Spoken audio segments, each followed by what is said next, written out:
G'day guys, Mac here with the Outer Circle, and welcome to one of those special episodes I do occasionally, a redo. Why am I redoing Primaris Marines, and why they should have been done differently? Well, strictly because it's one of those videos that seems to have a lot of people divided.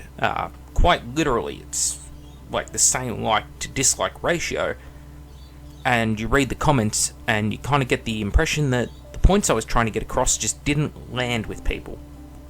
Now, I want to take another shot at it to see if I can get my points across this time, and then whether or not we'll get all that backlash, who knows. Doesn't matter if we do, I just want to know that I got my points across, which I don't feel that I did with the first video. So, let's take it from the top.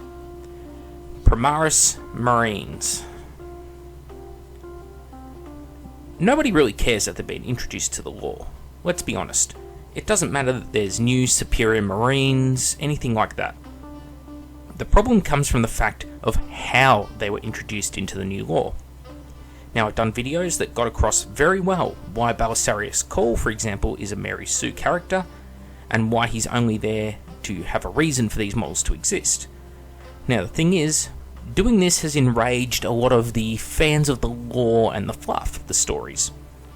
Now, those who are just in it to buy models or paint models or play the games, obviously they're not going to be too concerned about that. They're mainly concerned about the tabletop itself or the looks of the miniature, and I think these miniatures look fantastic, at least in the case of the stock Primaris Marines with their little cool pattern bolt guns. Now, what is wrong with it? Well, the thing is, you've used a character, Primaris Call, and you've said that this lonely tech marine has not only built on the Emperor's work, or used the Emperor's work to create Marines, but he has improved upon it. Now keep in mind, this is something the Emperor had to basically make a deal with Chaos in order to achieve. With all his vast intellect and all his resources, it took him lifetimes to accomplish the Legiones Astartes. In fact, there's no telling how long he spent working on the Primarch project, possibly hundreds of years, it's hinted at. And that was with the greatest minds of his time and all his resources and willpower bent towards the project. Along the way, he made things like the Thunder Warriors and, of course, the Adeptus Custode. Now, the difficulty with Primaris Call is that he doesn't have the resources the Emperor does. He may be able to come up with some sort of physical, mechanical resources, but he doesn't have the same access to the genetic data of the Primarchs, the gene seed, and he doesn't have any psychic powers. What is the problem with this? Well, marine physiology, originally creating the gene seed, was very much a psychic process as much as a physically creating process. That's something that Primaris Call can't replicate himself. He doesn't know how to infuse warp energies with flesh and modify DNA at a weird level. Now, that said, I could be completely wrong in my take on it. Maybe he does somehow manage to do all this, and it's fine. He can introduce the Primaris Marines. So let's just leave that there. What should have happened? Well, what if I told you there is a character in the lore who does have the knowledge, who understands warcraft or how to employ it, that there is someone who has vast time, vast experience, has access to very, very sensitive data about how to create and modify Marines, who has access to the genetic templates of all of the Primarchs. Who is this mysterious character, and why weren't they used? Well, it's Fabius Bile. Now, why wasn't he used? Well, of course, he's a Chaos character. And it's not a Chaos character who gets a lot of love. I mean, let's face it. He's a guy who hasn't been touched since late second ed, early third ed, 40k. So, apart from rules, his model hasn't been updated. It's almost like he's being pushed out of the fluff apart from a few stories here and there. Now, this is odd because here you have someone who has been around for 10,000 years. He's cloned himself repeatedly, so he can have multiple versions of himself all working on the same job. He has all these bodies. He has the experience of different apothecaries from different legions. As I said before, he has the blood and gene seed samples of all the different Primarchs. He has a lot of research. He has also been helped with his research by Fulgrim, prior to Fulgrim's Demon Ascension. It's in the novels. He also has help from all the data about Corax's experiments. Not only that, he has the gene seed itself from those experiments. Granted, it's corrupted gene seed, but he still has the data and he has the experiments. And he's had 10,000 years to work on it. Now, aspects of this have been taken by Belisarius Cawl, how he has an AI helper and he has clone versions of his mind and that kind of thing, but really he's just appropriating parts of Fabius Bile's persona in a lot of ways, in order to justify what's happened with the Imperials. Now, what would have made more sense, ask yourself? That a random Magos was able to work for 10,000 years undisturbed, no problems, no one asking any questions at all, and he was just able to say to anyone who did ask questions, no, look, I've got Guilliman's approval. He's not around to tell you, but trust me, I do. It's alright, wink wink. That Primarch who died, 9,000 years ago, don't worry about that. I've got his approval, I'm allowed to do this. Or maybe there's a genetically enhanced crazy person who lives in the warp surrounded by demons with the resources of the Dark Mechanicum and the traitor legions behind him, who works for Abaddon the Despoiler and helps him make superhuman enhanced Chaos Space Marines. Which one makes more sense? Now imagine this for a plotline idea.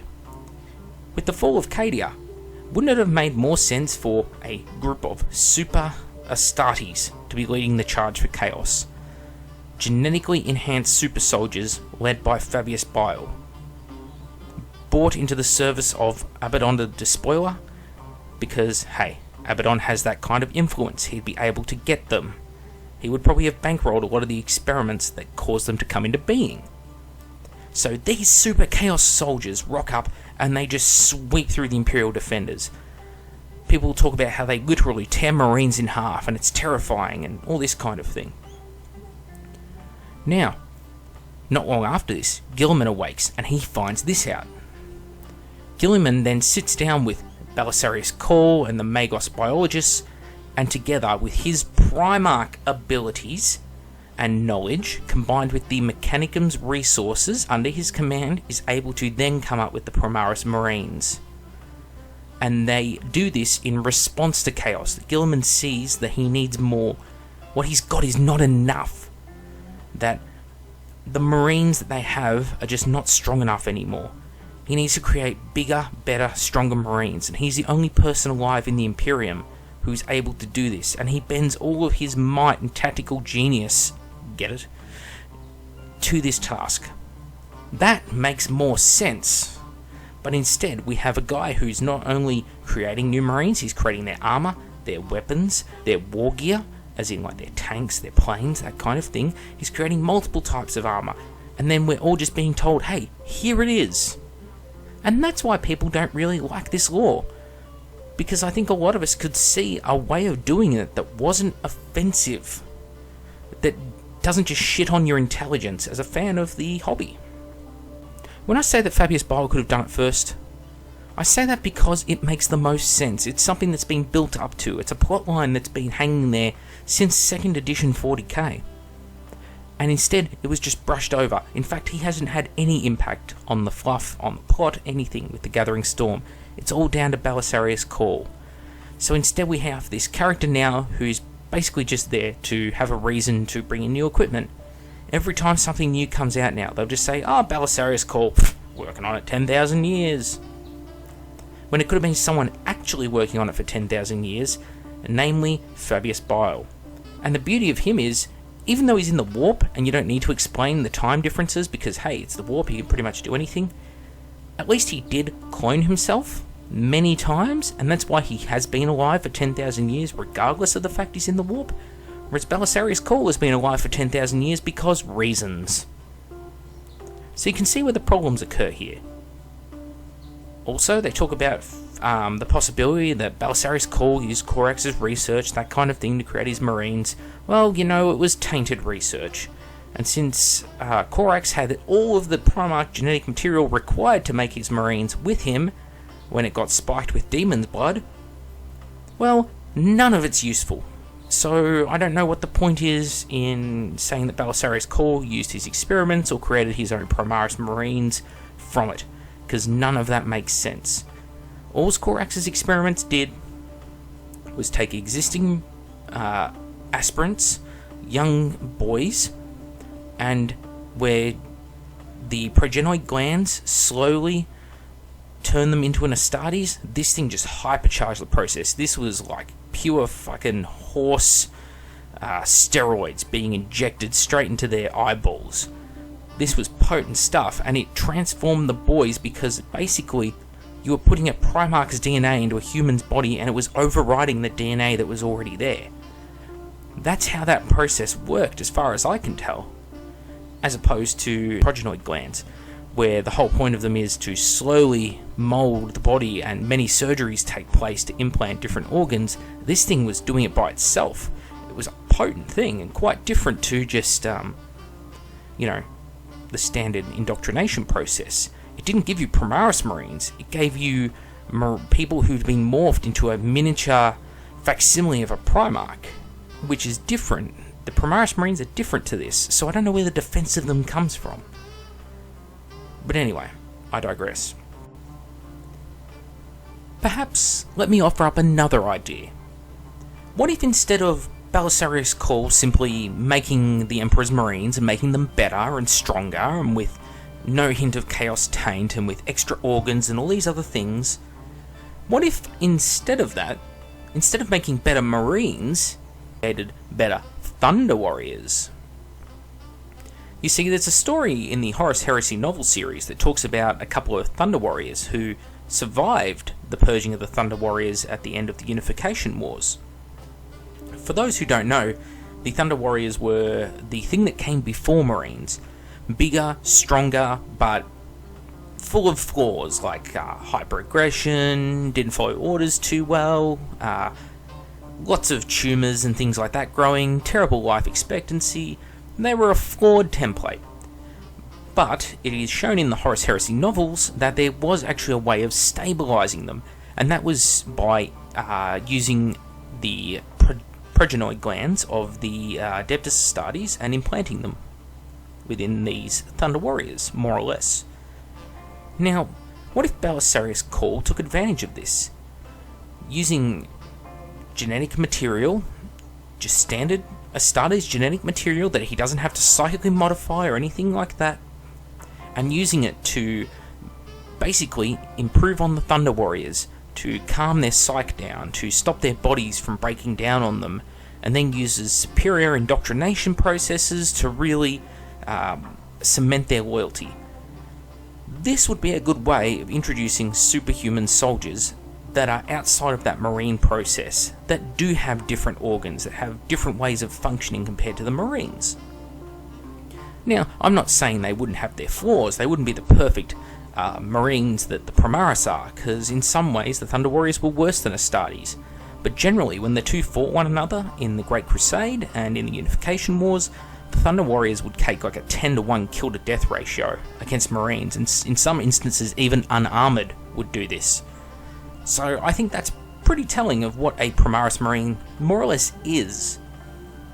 Now, is this a perfect solution? No, not by any means. But it gives you, again, another alternate way of telling this story. Perhaps you could have used Primaris Marines as enhanced Thunder Warriors. Maybe there's a downside to them, because so far Primaris Marines are just the perfect thing, and there's no downsides at all, and even existing Marines can undergo the process, but the Thunder Warriors concept could have given you a great microcosm of the Imperium. Maybe they, the hottest candle or brightest candle burns the hottest and lasts the shortest. That sort of mentality, where because they're bigger, stronger, faster, they don't last as long as normal Marines. Instead of getting 400, 500 years out of them, maybe only get 300 years out of them. And that's the trade-off.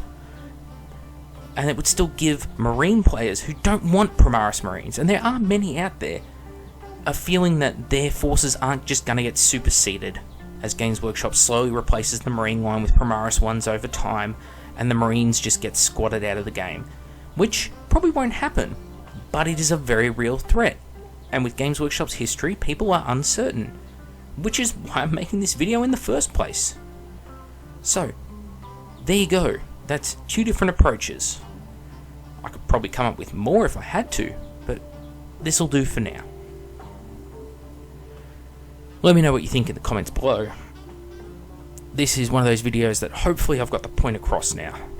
Why it's a stupid thing. I don't care about all the new technology being invented, that's its own problem. I'm talking just the Marines themselves. They could have been made as a response, instead they're being made because of the actions of the traders 10,000 years ago, and that just doesn't sit right with me because the people who are responsible for making them are not the right people. Anyway, I'm Mac with the Outer Circle, thank you all for watching the video, and I'll see you all next time.